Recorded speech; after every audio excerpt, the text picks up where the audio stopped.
Alrighty guys, we're back with the Titanium. As you can see, she's been sitting in the shop getting nice and dusty. She's been getting used though. It's been over a year since we first got it and made the first video. We're still rocking the stock torch and the stock ground. So like I said originally, they aren't the greatest, but they get the job done. They've already lasted over a year. I try to be pretty easy on this ground clamp. Typically, I'm pretty ruthless with them, and if I have a bad ground on something dirty, I'll literally just weld straight to it. Which you see I already did here, but try to do that as little as possible because this stuff is super cheap. But eventually we'll upgrade the ground clamp. For now, it does perfectly fine though. We're not doing any crazy thicknesses or long welding streaks. So the torch head, once again, not the greatest, but gets the job done. As I talked about in the first video, I don't like that this is supposed to be, I basically turned it into a screw-on style by taking a piece of, let me see if I can turn the flash on. I messed up, but I took a piece of welding wire and I curled it around to the shape, and now it sits in that nozzle, and then that is basically your thread.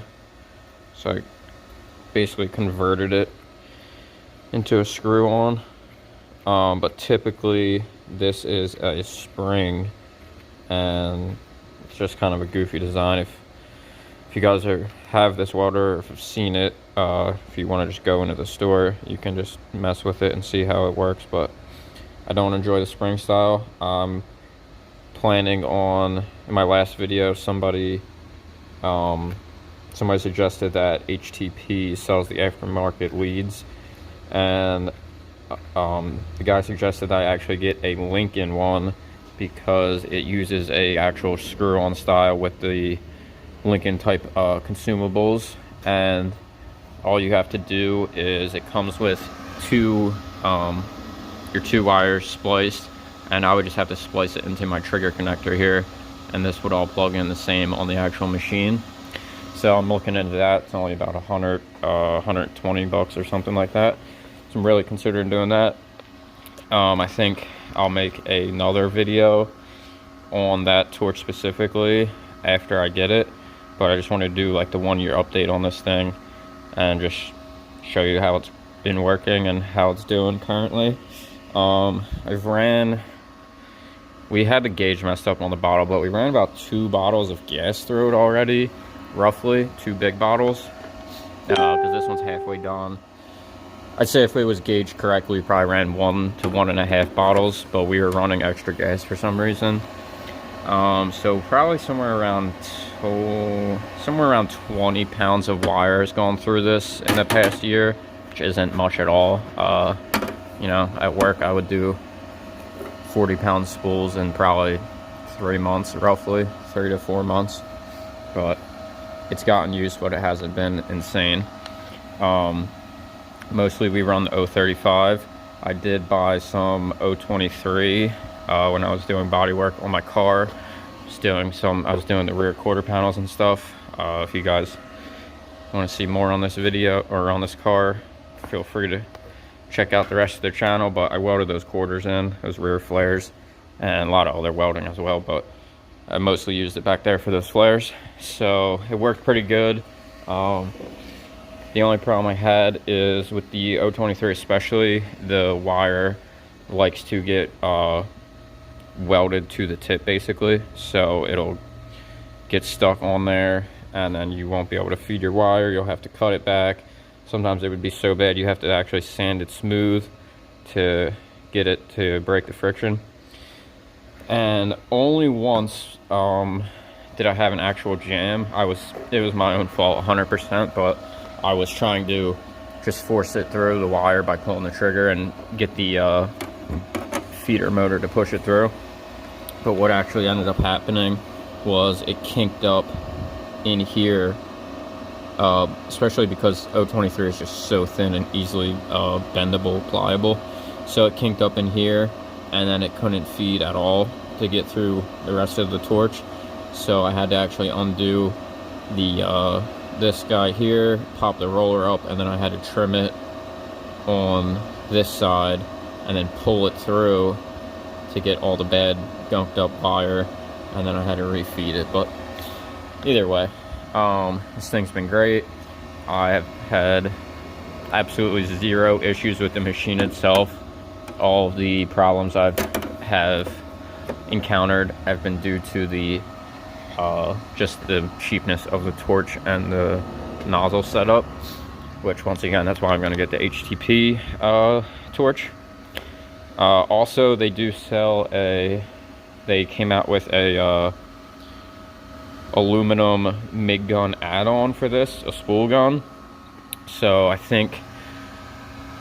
believe it just hooks right into here, and then the spool obviously is on the gun, but I'm gonna look into that as well. I don't really encounter much aluminum, but it would be good to have for a couple hundred, for $100, $200 would be good to have and just mess around with and practice with.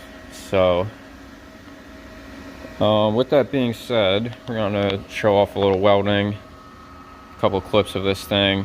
We're gonna do this exhaust for my car.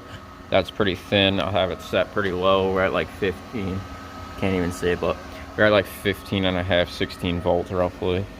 So we'll do that, we'll show that off, and then we'll just run a couple beads on some thick metal just to show it off on the higher temps, see how it does.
Alright guys, we have this piece already laying around. Those welds were already tacked on there.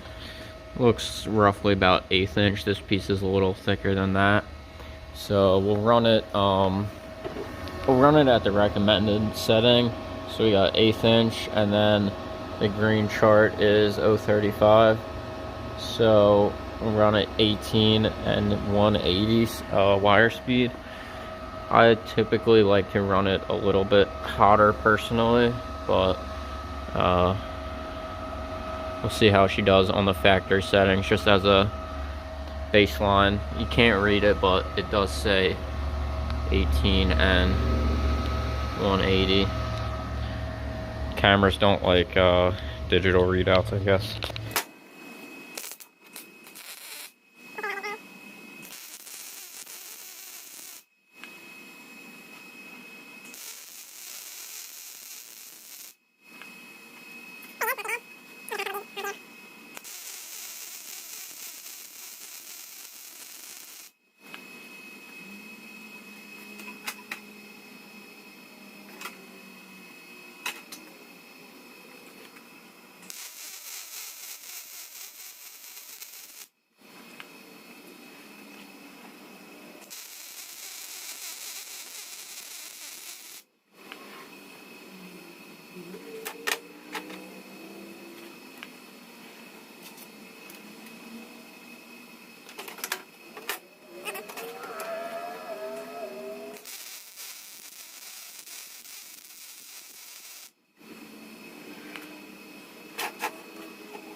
Alright guys, so did a little messing around, filled that hole in, got all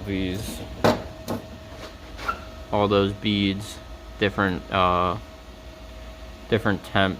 These two were turned up a little bit. That first one was the 18 and 180 factory temp. These ones were like 18 and a half to 10 or something like that. Turn it up a little bit. As you saw on this one, I was also pushing instead of pulling it, and got super hot, but that's kind of what you want. And we just ran a couple beads here onto the thin stuff. I attempted to fill in that hole on 18180, but this is like super thin sheet metal, didn't work out. So I'm gonna turn it down a little bit and fill in all these little holes, run a couple beads along this thin stuff, and that's about it. There's no reason to waste any more metal. We had these pieces laying around, they're already gonna go in the scrap bin, so.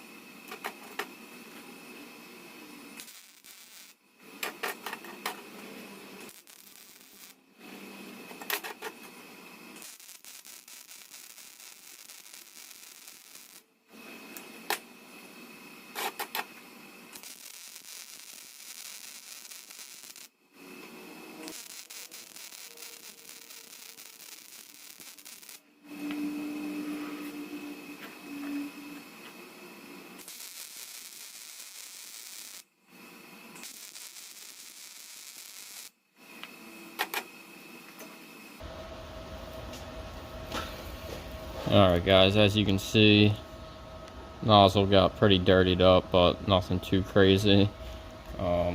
Obviously we didn't clean any of this metal off, but ran a couple beads on the thin stuff, filled up those holes no problem. That was the one, that was the other one, and then there was a third one here. Kind of all got meshed together, but yeah, that's about it. Just wanted to show how it welds, show that, you know, you don't have to stop, you don't need to let the duty cycle do its thing. I think I said in the original video that the duty cycle is rated at max output under max conditions. So that 25% duty cycle, whatever it is, it's either 25 or 35, anywhere from 20 to 35 on this machine. I want to say it's actually 30, but could be wrong. Either way, that duty cycle is at max voltage, max wire speed, and on the hottest day possible. So with that being said, you're literally never going to reach the duty cycle on this thing. Even if you're running it at 75%, that means you're still technically have like 35% if it was 25%, if that makes sense to you. So you just gotta do the math in your head, but either way, you're never gonna burn the machine out. And in my opinion, people who are so you know, religious, I guess we could say, about the duty cycles, they count it in their head and time it and turn it off. The machine's gonna turn off before the machine burns out. There's fail safes in these machines. Maybe not back in the day, but nowadays this machine's not going to burn itself out. It's going to turn itself off before it burns itself out. And also there's even an alarm button that tells you when it's too hot. So, you know, that just kind of goes to show that these things are smarter than we are, and odds are you're not going to burn it out. But with that being said, hope you guys enjoy the video. Feel free to talk trash on my welds, I don't really care, but yeah, I hope you guys enjoy it. Hope you learned something from the video, got the info you wanted from it. I personally have never used this on the 110 voltage. This is all on 220 right now that we just filmed on. I've never used the 110. I probably don't expect to use it because I'm always using the welder here and we have 220. There's no reason to ever turn it down. But if I ever do run into a situation where I'm out on the road or something, I have to plug into a regular outlet, and maybe we'll even use the flux. I've also never attempted to use the flux on this machine, but maybe one day we'll do a video on that. If it happens, I'll be sure to film it.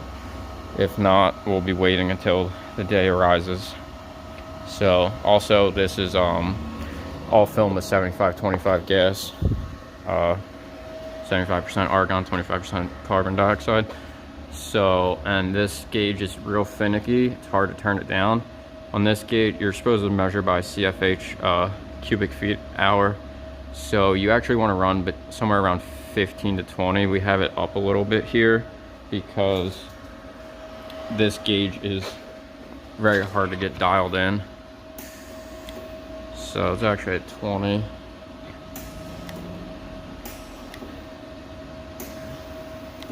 All right, we got it. It's just under 20 now, but for some reason when you start turning it down below like 15, it gets super super touchy. It goes from like 15 to 0 and barely any increment, any movement on the gauge, on the dial, I should say. But anyway, that's the setup we got here. Like I said, I'm going to do a new video with the HTP lead and see how it goes. I don't anticipate it to perform much better, but I anticipate that cleaning it and replacing the nozzle and all that will be much easier, and just expect more lifespan out of it. This one last thing, this piece broke the day I got it. I actually physically broke it myself, putting it together and messing with this whole nozzle setup. So I'll take the L on that one, but we taped it up and it's been good. Everything else has been pretty solid. Like I said, a year's worth of abuse. There's actually no major burns or cracks or anything. Now granted, we were never doing any long beads with this, but definitely got its use. So it's up to a year of mild use. So I expect that any of you guys, basically anybody in the market for a $500 welder, I think they're going to be more than happy with this thing. You know, if that's where your budget is, then you probably ain't doing much welding, or you're probably doing less than I am at least.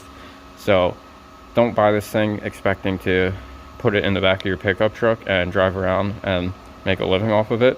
You probably could, but I just wouldn't suggest it. I'd buy a name brand with a better warranty, etc., etc. But for any home user, hobby user, mild shop use, this thing's perfectly fine. It'll do the job. And I could be wrong. It might be more than acceptable to put in the back of your truck, but I personally haven't done it, so I don't know. With that being said, I hope you guys enjoy the video. Enough rambling for me. Please subscribe and like the video. Share it with your friends if you felt it was helpful. But that's it. Peace out.